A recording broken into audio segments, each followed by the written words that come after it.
Oh, yeah. We are. We're almost, there we are There we alive and well. Nice.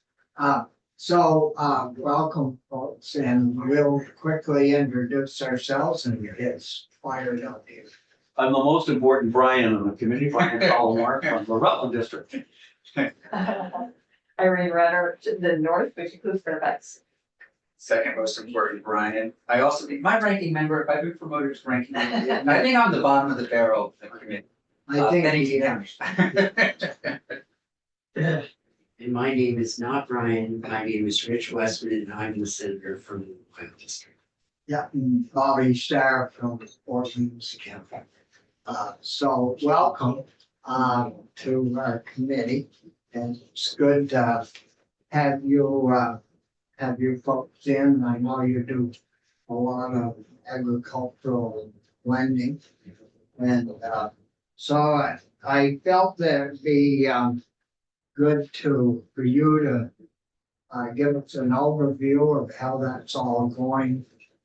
Years back, we used to have Joe Bradley, pretty much on an annual basis, and give us an overview and worked with her and putting legislation together needed changing. So, Velveeta's come a long ways and does very well by our ag community. So welcome. And there's a project of our 2+2 program with us, and we gotta get to work on that. Yeah. And it's not going so good.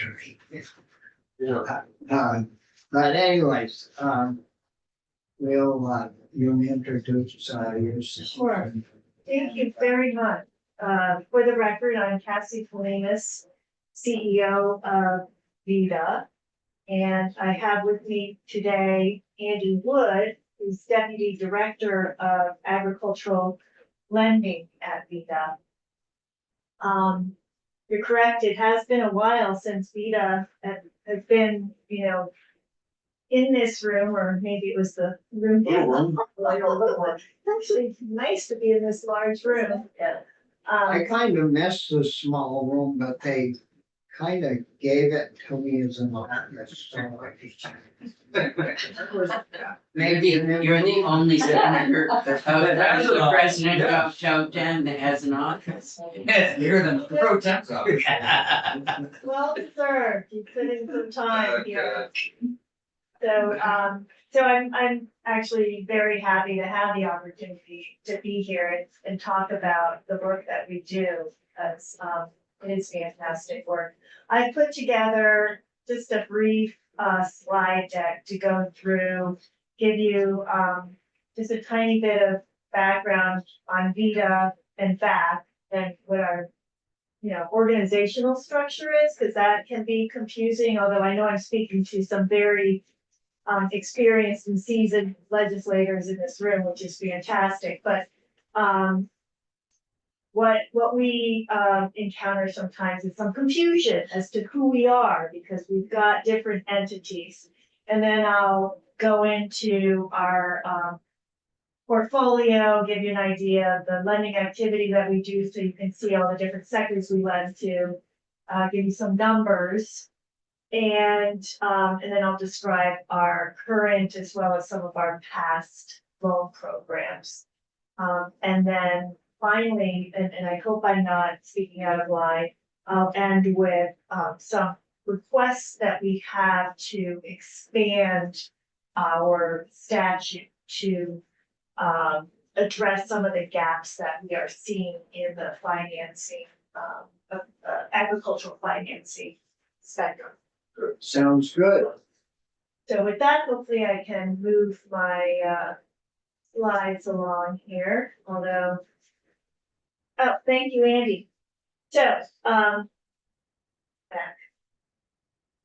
All right. Vermont Agricultural Credit Corporation is probably the entity that the ag world knows it by, because that's what's in statute. It is an actual legal entity that was formed by VITA in 1999 And this language is right out of statute saying, to provide an alternative source of sound and constructive financing for farmers and forest business, products businesses who are not having their needs fully met by conventional agricultural credit sources at reasonable rates and terms. So even prior to 1999, the state was involved in various agricultural lending activities. 1999 formalized VAC. They were predecessor entities, but I won't go way back. A lot of that was to like the Cabots of the world, and it wasn't that much to directly to farmers. And, yeah, when we did that in '99, it also ended up. Yeah.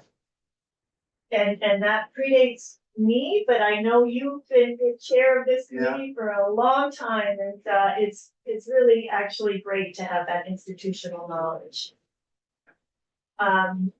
So what is VITA versus what is VAC? VITA is an instrumentality of the state of Vermont, so we are the same kind of entity as VHFA, Vermont Housing Financing, VSAC, and the Vermont Municipal Bond Bank. We're not state agencies. We actually are our own instrumentality. So we're not, Andy and I are not employees of the state. And VITA has to pay for our overhead by the income that we make off of the loans, the interest that we charge on our loans. Within VITA, we have a few different entities, one of which is VAC.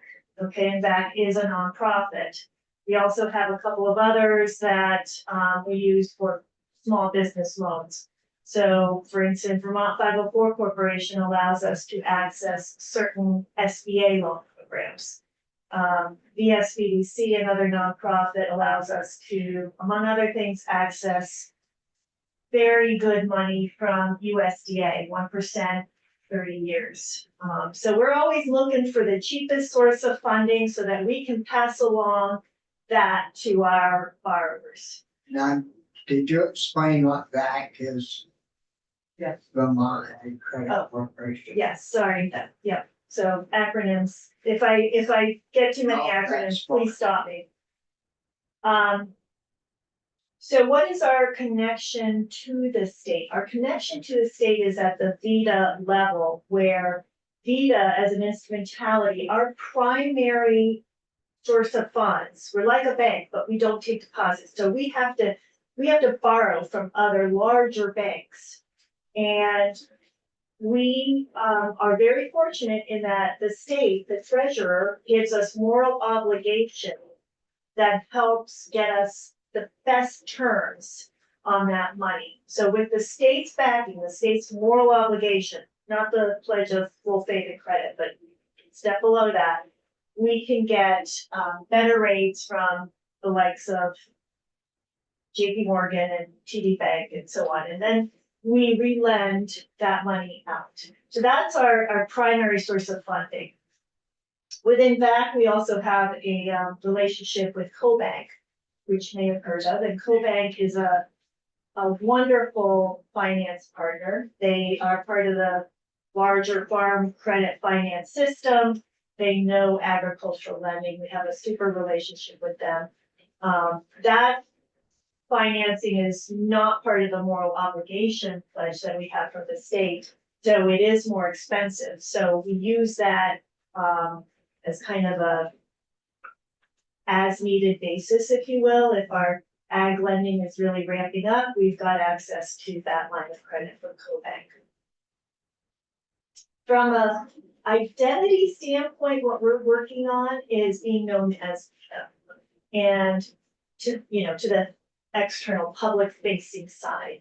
We found that there was confusion on our identity in the marketplace between VAC and VITA, and our VAC borrowers would say, are you VAC or are you VITA? And who, so it was actually our agricultural lenders who came to us and said, we need to fix this problem. And we're fixing it by marketing and branding ourselves on an external basis as VITA.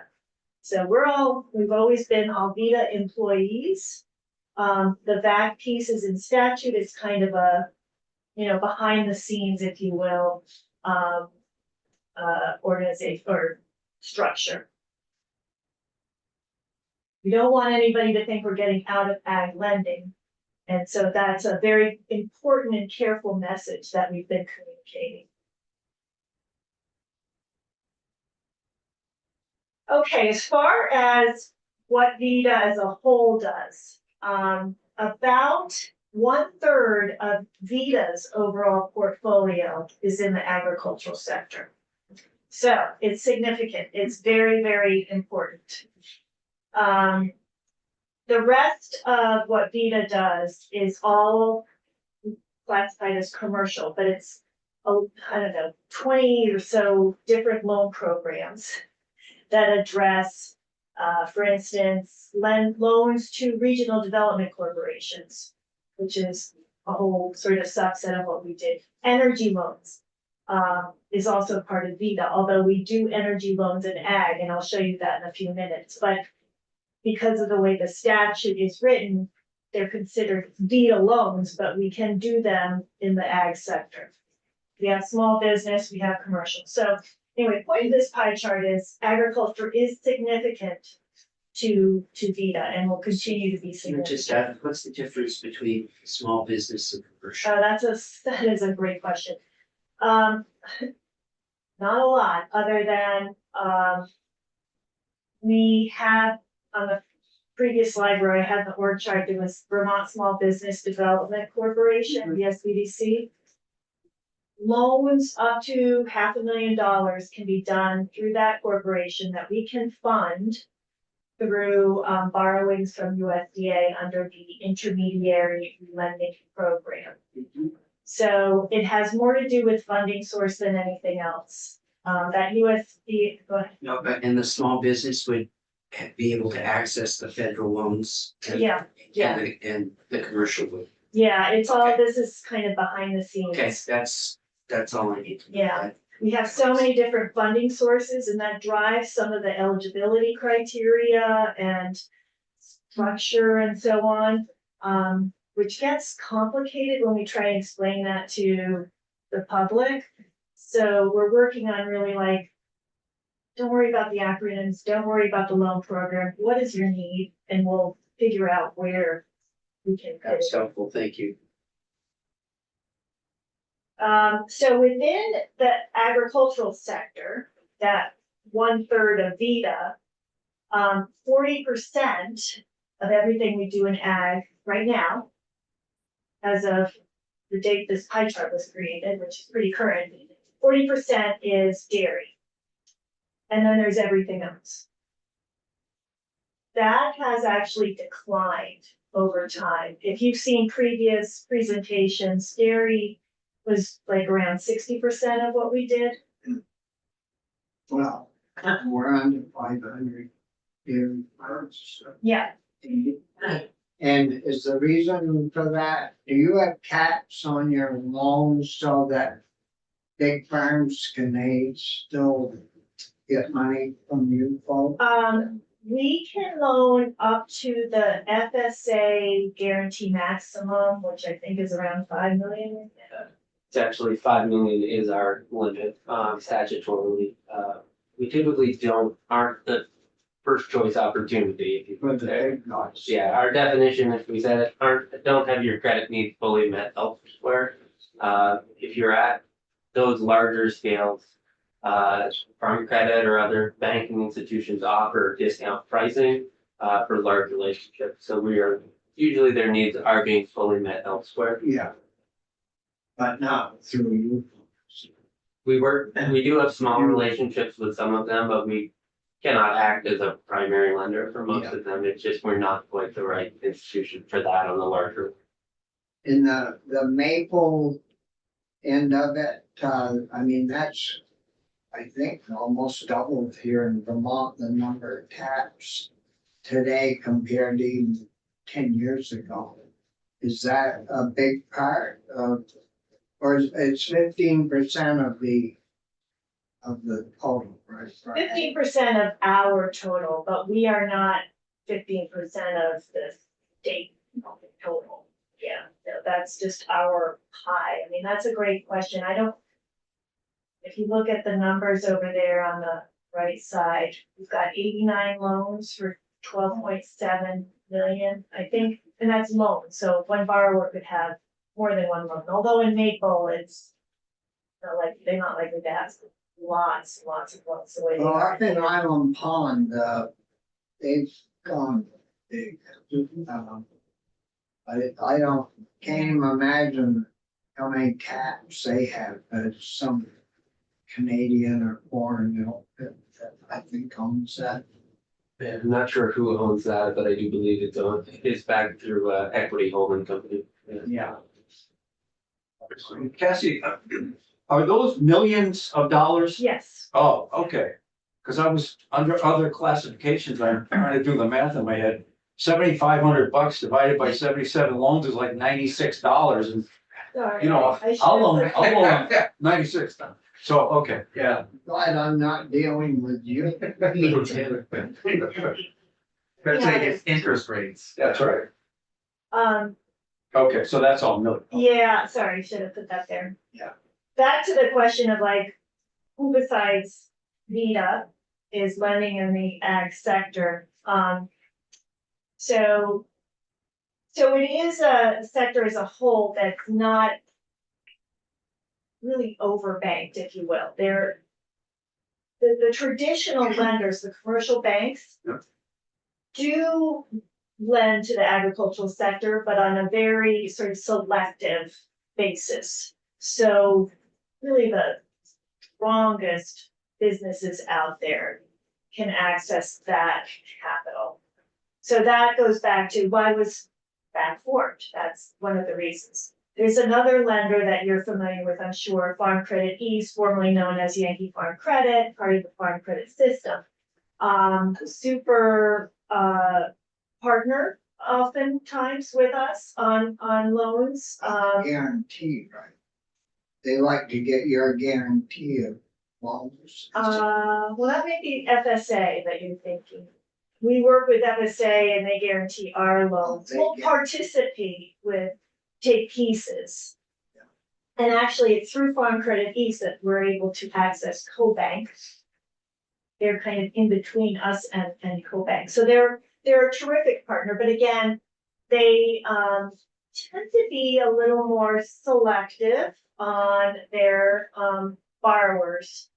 So, you know, we never call ourselves the lender of last resort. That's not who we are, but we do meet a niche there for small, medium-sized businesses that are not getting the attention because maybe they don't have that perfect piece of real estate that's not conserved and worth double the amount that the borrower needs to borrow. Lenders tend not to want to lend on anything that moves like animals or is perishable like crops and other food and that sort of thing. So that's really, it's a specialized lending niche. And we've got the experts that know how to do that business. So I just wanted to talk about who else is lending in this sector.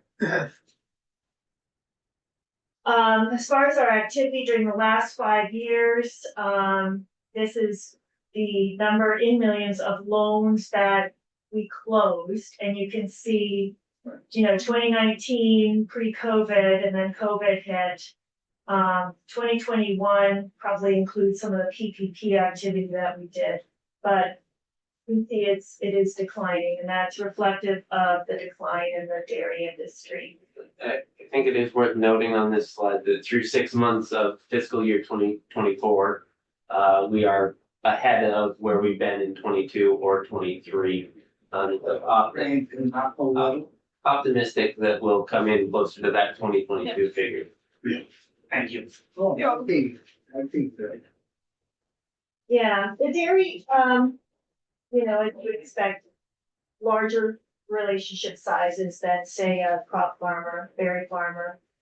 We do have some apple orchards, those tend to carry larger balances, as well, but, when you have a large relationship and then it moves out or gets paid off, it can impact these small, relatively small numbers significantly. Did that frost this summer, early summer, that affect any of your producers, apple I producers? don't think, It certainly did. We don't work with a lot of berry growers or fruit growers who were going to be the worst impacted, but we certainly worked with a couple. And really, it's hard to know the final outcome because the final outcome for all of them is dependent upon crop insurance and the final payments on crop insurance, which will occur. Lots of them don't receive those payments until they've sold the apples out of storage. So sometimes we're talking April or March of this year to know how the crop insurance from last year impacted. But one orchard I worked with in particular was expecting about a 60% of typical crop, and the real impact was that singular frost event. Yeah. I think it depended on where they were too. Some were Absolutely. worse off than others. Here is just again, some more fine detail on the ag portfolio to give you a sense of where we've been loaning over the past 5 years. And you can see the top three are dairy, maple, and apple. But, you know, as Andy said, we are seeing some activity, albeit it's like lots of smaller loans, but I think that's good. It's showing the diversification that some of the farmers are pursuing. If they're not just entirely selling out and going out of business. Do you have a minimum farm size or minimum loan size? No, not anything that's official. Cause yesterday we had a meeting with Ellen Keeler about Yeah. New England, feeding New England and the veggie farmers, it looks like there's a lot of room in the market for veggies and it looked like it could be quite profitable to me. And so and a lot of them some of them rent part of a farm because they can't afford to buy a farm. Yeah. They're growing, so, but there isn't any limit on the size. Brian? Yeah, thank you, Mr. Chair.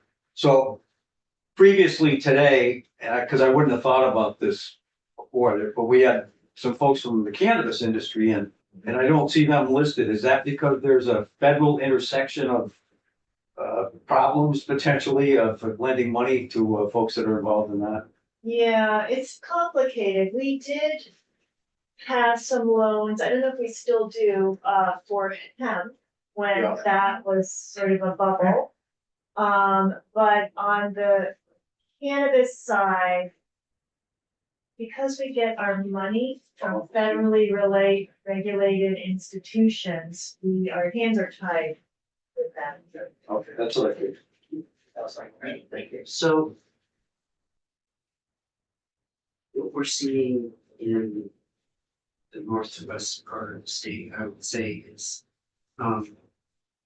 farms or cropland with development rights now in the floodplain. With the development rights gone and the HCB is the purchase that a huge spike in cost of land. $8,000-10,000 an acre they've been selling. And all the small farmers can't afford to do any of that. And it's mostly in the cropping and in the dairy area.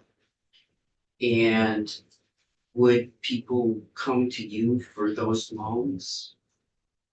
Yep, you would be the source to purchase, say if they're leasing land now and they wanna buy it. And dairy is profitable enough to carry those kinds of. Well, we look at that. We look at the cash flow that the dairy generates and can it take on that debt? And that's where we have experts like Andy who understand what a good dairy operation is and what, you know, how productive and if it's able to up its, you know, profitability by changing the way that they're doing things. We do make loans based on future projections, you know, so we sharpened our pencil and asked a lot of questions to say, is this feasible? You haven't shown it in the past, how are you gonna do it in the future? And get comfortable with that. From it raises other whole questions within agriculture. In that the purchase and development rights that we did 25 years ago and where there has been a land purchase.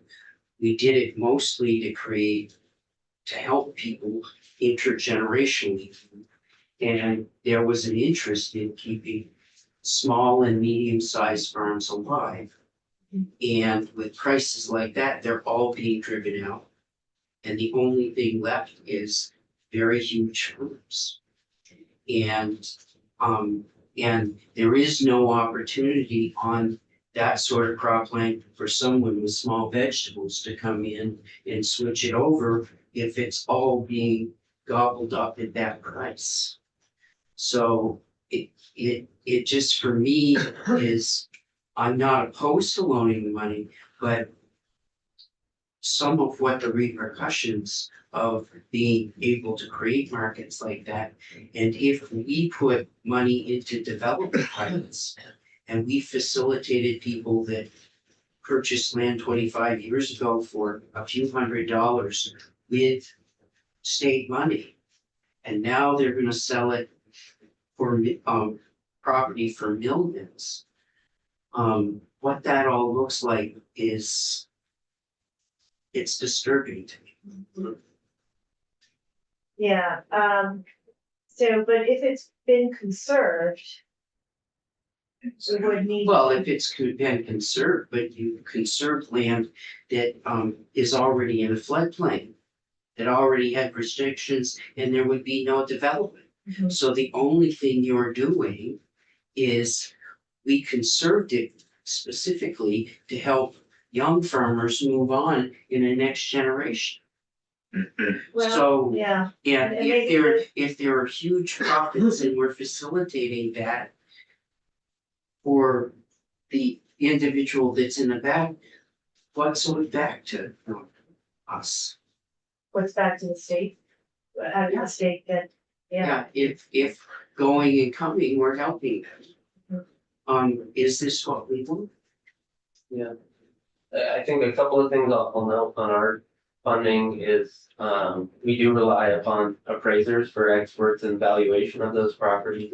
And in the vast majority of the deals that we work on, people are paying at or very close to the current appraised value. Ag value. The subject to whatever easement it has, so OPAP valuation, it'd be subject to that. If it has a right of first refusal, it'd be appraised subject to that. And the vast majority of the deals we see, and certainly familiar with some farms that may pay over the current appraised value, which over time will flow through to the broader market valuation.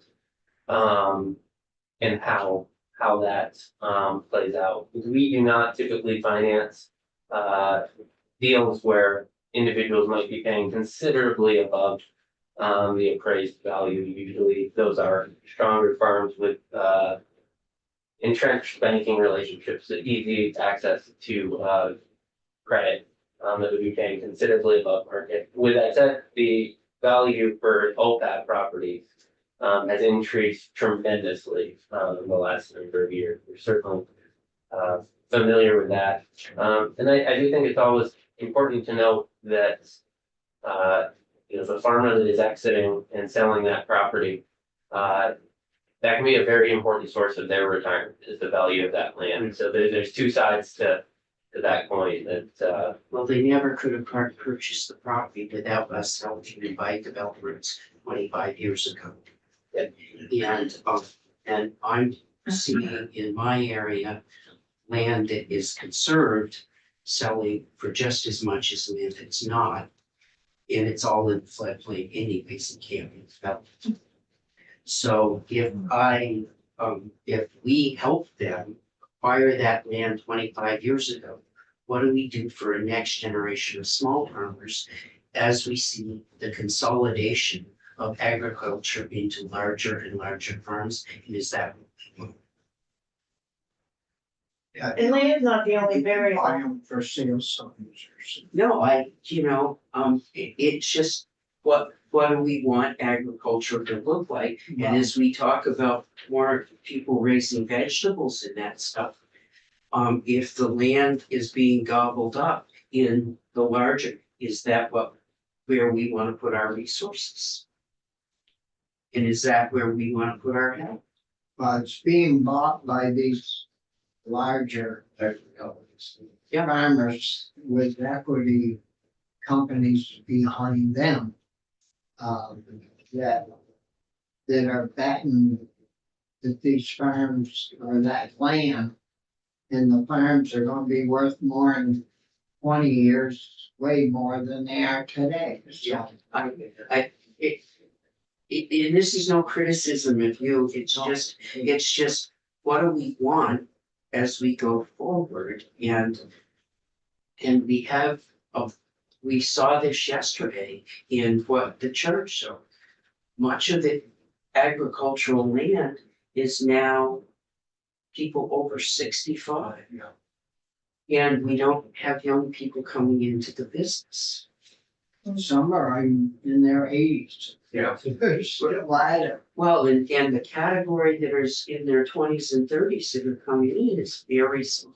Yeah, it is Yeah. small, but I will say, Andy can chime in here, but we track data and, so along with the client dairy, but there are small farms and several of these are young, first-time farmers, so there is still a passion there still is a will, and yeah, land is a huge factor in that for a first-time farmer. But back to the dairy piece, it's not only land, it's no margin in that business. So if you are pricing, the commodities markets, you're hit on the top side and the bottom side. And it's a volume game right now. So that, if you have just a razor thin margin on a small operation, you can't make a living. You've gotta grow. And so that's, I'm not promoting No, big farming. I'm just saying, and I'm not denouncing big farming either, just for the record. I just wanna say it's land, but it's also the commodities markets and how can you actually generate income? And I'm just making an observation that, and I'm glad you're doing some to young farmers, but what we see in the charts is far and away the ownership is in older, there's very few people going in. And Yeah. I'm worried about creating a next generation. And what we're hearing through projects like the food resiliency, if vegetables is an area, they can't compete with that. Well, the veggie guys are doing okay. They 3,000 acres and made $3 million, or gross $3 million. It's a hell of a lot better than milking 50 cows and losing. Yeah, but for them to go in and get something for $8, $10, $11,000 an acre. Oh. You're not gonna slow that guy down that's paying that kind of money. Well, I don't wanna help them, that's not the area that I wanna put my effort into. I don't think we're helping I don't think we have in years. He kind of helps himself. Yeah, Sorry. a lot of cash transactions out there that are not getting Yeah. government money. So, go ahead. Sorry, that Anyway. was, No, I appreciate the viewpoint, I really do. Okay, so here's a breakdown by industry for the 5 years. Now, finally, to what are our agricultural loan programs? This slide here lists our 3 main programs. This is our bread and butter where we do all of our lending basically. So we have what we call farm ownership loans, and those are real estate transactions for the most part, buying a farm, making improvements to that farm, construction. We can refinance farm debt as well. And we have operating loans, which are basically working capital. Seasonal working capital, buying machinery and equipment, shorter term, short to medium term. Is that, operating loans, is that for forestry as well as Yeah. agriculture? All of this, it's agriculture and forestry. And then the third category is our energy loans, and this would be solar, solar arrays. So energy generation as well as any energy efficiency, which I don't think we've done much of in ag. Any energy technologies, we used to do more like large biodigesters than that kind of stuff, but now we're seeing that pick up again, got several in the works. So those are our 3 everyday, all the time loan programs. So the digesters, you folks are in on some of those loans? Yep, Specifically, mostly around 2006 to 2009, that time when there was some pretty good federal money during that time period. We were with a different state program actually, those were same energy development fund loans, but we were in on a number of digesters specifically at that time. And have only done a few in the years since, primarily due to less federal funding available. Most of them do require grant funding to make it really financially worth the investment. we've got 2 in the works right now, though. A large one down in Addison County, and then a large one up in Franklin County. And I believe the Franklin, so we have a director of energy lending now, and I believe the Franklin County one is a farm, it's It is a farm loan, so Yeah. a large one. that would actually be handled through our commercial department. And that did not have, they haven't had a generator or digester in the. They have. So this is another one. Technology is improving. No, those I know up in Orleans County, other than the guys that use sand. Of course, they can't use them, but the others that do have them done good. with them. A lot of them, for some reason, they use sand as their help spells. And you can't run that, so that just. That's.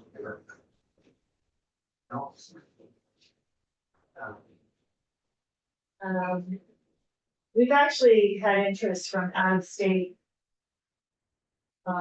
capital market finance providers who are asking us, because we have a lot of bond cap in the state of Vermont. So in other words, we have the capacity to issue bonds that other states don't have. And biodigesters can be pretty large and it are very capital intensive. And so we've had some conversations and interest from folks that are looking to Vermont to put in some projects that are larger scale. Good.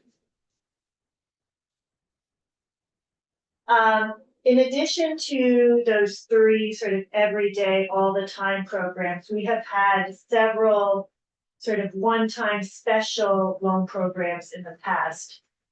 Usually there's some sort of economic, catalyst or emergency. So in 2009, we had our first full loan program, farm operating loan program, and this was enabled with $1 million of state appropriation. And it helped farmers kind of weather the low milk prices at that time. And that was immediately followed by another $1 million state appropriation that came by the name of Debt Stabilization Program, or DSP.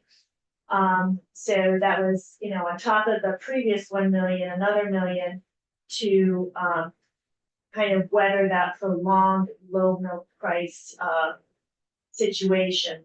And you can see that money from the state was leveraged significantly.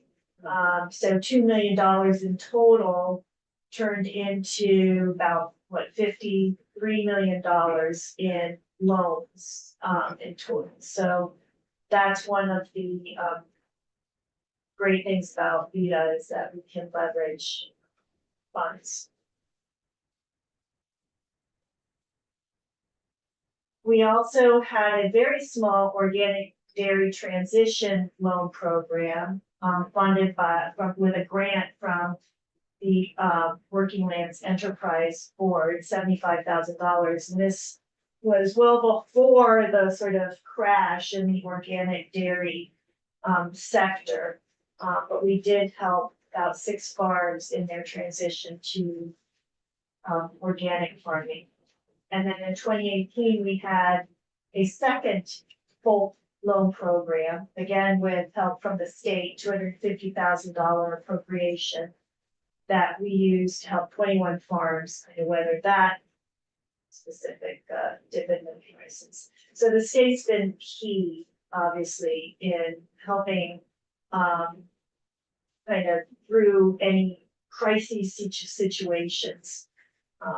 And we use that money either for interest subsidies to buy down the interest rate or subsidize our low loss reserves so that we can make loans that we might not otherwise be able to. Yeah. We also were very active in the ag sector with the SBA Paycheck Protection Program, 242 loans to ag businesses for over $5 million.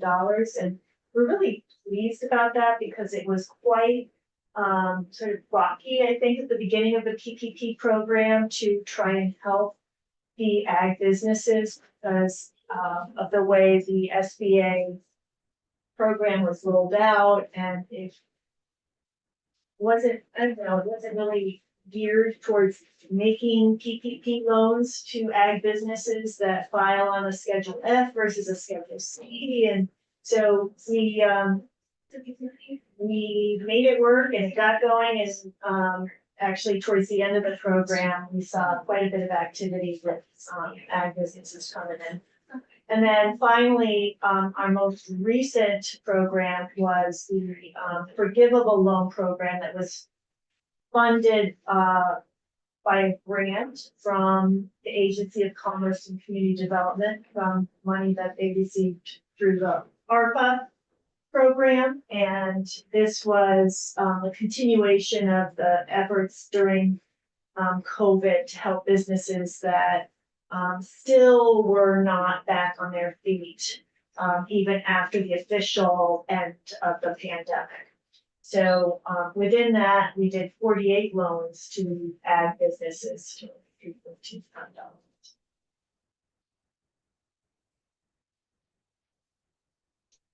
All right, I'll stop there because my last slide really is to go through the items on the our list of requests for changes to statute. And so before I dive into that, are there any other questions about VITA or any of the information that I've shared? No, I think we're good. And you did a Okay. good job. Keep rolling? Okay, all right. So, Senator Starr, I sent you a memo, outlining the request. Are all the committee members familiar with the memo? I'm not sure. Okay, if not, I can resend it, but they're basically, what do I have, 7 or 8 bullet point items here, and I'll go through them, and then, Andy will help sort of give examples of why we're asking for these changes. So, first one is to expand eligibility to farmers owning 20% or greater of a farming business or enterprise. Right now, the way that the language is in the statute, I think it says, majority owned. So generally that means 50% or greater, or even greater than 50%. We're asking that that be reduced to 20%, which is in alignment with sort of the general commercial lending world, that 20% is considered a significant ownership percentage. The reason we're asking for this is we do have to say no right now to some businesses that are not owned by 50% or greater of a farmer, if you, by definition, which is in statute. Even though it's clear that it is a farm, it's meeting the mission of farming in Vermont. But there may be some other investors or family owners that are not involved in the business. So we've had to turn away some business because of this limitation. Anything to add? No, I think you covered that nicely. And the other thing is beyond just turn them away, sometimes we are talking with them about, well, if you shift this ownership around, you could be eligible, and that just isn't really where we want to be, right? It's a good project, you have the interest. We also would like to expand eligibility to specialized service providers to the agricultural and forestry sector. So an example of this is like a mobile veterinarian. So somebody who's a veterinarian who has to go out to provide services to large animals. And that's a specialized niche. It serves the agricultural community. But right now, because of how statute defines eligibility, we can't lend to these specialized service providers. We'd like to eliminate the requirement for businesses to be formed in Vermont. I'm thinking this might just be a sort of an oversight, but for instance, on the commercial sector, it doesn't matter where the business is incorporated. A lot of businesses incorporated, say in Delaware or New York State or something. It's like, but what we care about is where is the project? Where is the farm? Where is the impact? Is it in Vermont? So by eliminating this requirement, we can do businesses with a farm that say is actually incorporated in New York State, but also has a farm in Vermont and wants to invest in that farm in Vermont. Go ahead. Thank you, Mr. Chair. Is there any guardrails on saying that person has to be, or would you see necessary that this person be a US citizen, or so that we don't have China coming in and doing this, or some other person from some other place? Do you have it has Yeah, we talked about that because we know that that's a concern in some of the states that have mega improvements, if you will. Right. We haven't seen that so far, right?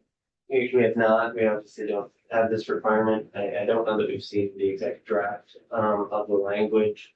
I don't really believe that we would be the source of funding that example would be looking for, but it is something that we. It could be, a US resident requirement, but we're great, so if they are a citizen of the United States, but they're a resident of New York State and have a farm in New York, you should be able to help that. I would hope. That's nice. What about like an Apple company that's organized and registered in New York, but have an orchard here in Vermont, applying get a loan to upgrade their orchard here in Vermont. But once they leave the office with your check, they forget to stop in Vermont and take the ferry across and use it in New York. And is there safeguards built in for that? Yeah, no, that's a great question. I mean, when we do a construction loan, it just sounds like this would be that kind of scenario. We always do site inspections and, the draws are such that you get the money when we go out and say, you know, you have done this, yeah, This is where you're going to be using it beforehand, hopefully. right, yeah. Well, I'm sure Andy would stop with the ferry if they had. Do whatever I if all right. Yeah, but you know, money is fungible and, so working capital, that might be a little trickier too, if Yeah. it's a line of credit for working capital, but you know, one of the things that we realize is we're not isolated here in Vermont, we're part of a region, and, so, but it's something that we do monitor across our loan programs, like where is the project, where is the money going? And do our site visits to confirm that. So the next one, modify language related to sourcing of agricultural products from primarily to at least partially produced in this state. So an example for this would be in like in the forestry sector. If you have a business, say a furniture maker that sources wood, right now, in order to qualify for a loan in our agricultural program, they have to demonstrate or prove that most of their wood is sourced in Vermont. We can make a loan to that business in our commercial programs, because we don't have that requirement. But in our commercial programs, we have other limitations. So what's nice about the agricultural program is we can do more, we can lend more. Yeah. Commercial is limited by 40% of the total project size, so that means you know, complicated. So again, getting back to Vermont is really located in a region. Our wood is sourced from a region, and can we be a little more open to loans for businesses that might not get everything from growing it here in Vermont? Add eligibility for nonprofit organizations. We're unclear if we can do that right now, the way the statute is written, so we've taken a very conservative approach and have not made loans to nonprofits, but we've missed some opportunities. A recent example is a equine operation in Dorset that rehabilitates horses, and it's a nonprofit organization, so we could not make a loan to this business. We did it. We found a workaround and we did it through our commercial program because we can. But again, there we lucked out because it fit into a product in our commercial loan program. Normally it wouldn't because of the limitation on how much we can finance. I think we have lots of examples there. And then just adding clarifying language to include farm worker housing and farmer housing. We're doing this now, but we'd like to know that it's definitely in there. We can definitely do it because there's always some, you know, highlighting housing and who can do housing and what kind of housing. Do you work with BHCB on this or, because I know they do farm labor housing? Yeah.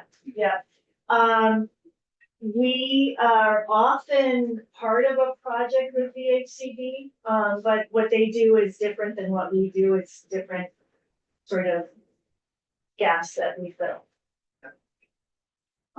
I don't know, some members may have meetings this lunch hour and how much more do we have? That's it. Oh, that's it. That's We're my done. last slide, except for all our contact information. Thank you. So, no, that was good. Thank you. Oh, our So- pleasure. If we have questions, we'll throw them at Andy. Sure, Andy or me or Sarah, every one of us is very much on the same page with all these requests. I know, I think legislative council has this memo. So are they, I wonder if they'll come here or health or economic development? Well, so I talked to, Representative Marcotte a while ago and told him about this. Or the Commerce. Well, he and I decided it was best to start with the ag committees. Oh. So he's fully aware that we're doing this through the ag side. But please feel free to touch base with him and put him out. Very good. Thank you. Yeah. Well, great to be here. Yeah, sorry to have you, where you had to wait, but Oh, no problem. That we happened. were small, well, we had to wait for. The dentist. The dentist. Yeah, the dentist held us.